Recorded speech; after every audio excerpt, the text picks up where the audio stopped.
Washington. संयुक्त राज्य America ने नाटकीय रूप से यह कहकर यूक्रेन के लिए खतरे की घंटी बजा दी है कि रूस अब कभी भी यूक्रेन पर धावा बोल सकता है और बमबारी भी कर सकता है।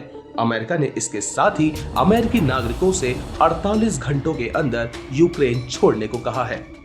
We want to be crystal clear on this point. Any American in Ukraine should leave as soon as possible and in any event in the next 24 to 48 hours. उन्होंने कहा कि 20 फरवरी को खेलों के समाप्त होने से पहले ऐसा हमला हो सकता है। उन्होंने कहा है कि हम सटीक भविष्यवाणी नहीं कर सकते क्योंकि इस बात की कोई जानकारी अभी तक नहीं है कि रूसी राष्ट्रपति व्लादिमीर पुतिन ने क्या निर्णय लिए हैं। सुलिवन ने स्पष्ट किया है कि संयुक्त राज्य अमेरिका सबसे खराब स्थिति का आकलन कर रहा है, जिसमें राजधानी कीव पर तेज हमला भी शामिल है।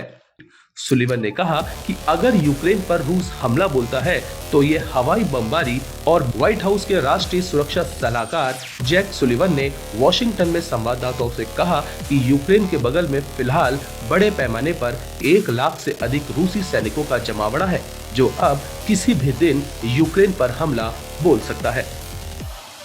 सुलिवन ने उन अटकलों को खारिज कर दिया है कि रूस के करीबी चीन की राजधानी बीजिंग में चल रहे ओलंपिक खेलों के दौरान क्रेमलिन कभी संकट को नहीं बढ़ाएगा। उन्होंने कहा कि 20 फरवरी को खेलों के समाप्त होने से पहले ऐसा हमला हो सकता है। उन्होंने कहा है कि हम सटीक भविष्यवाणी नहीं कर सकते क्योंकि इस बात की कोई जानकारी अभी तक नहीं है कि रूसी राष्ट्रपति व्लादिमीर पुतिन ने क्या निर्णय लिए हैं। सुलिवन ने स्पष्ट किया है कि संयुक्त राज्य अमेरिका सबसे खराब स्थिति का आकलन कर रहा है, जिसमें राजधानी कीव पर तेज हमला भी शामिल है। सुलिवन ने कहा कि अगर यूक्रेन पर रूस हमला बोलता है तो ये हवाई बमबारी और मिसाइल हमलों से शुरू हो सकता है, जिसमें स्पष्ट रूप से नागरिकों की मौत हो सकती है।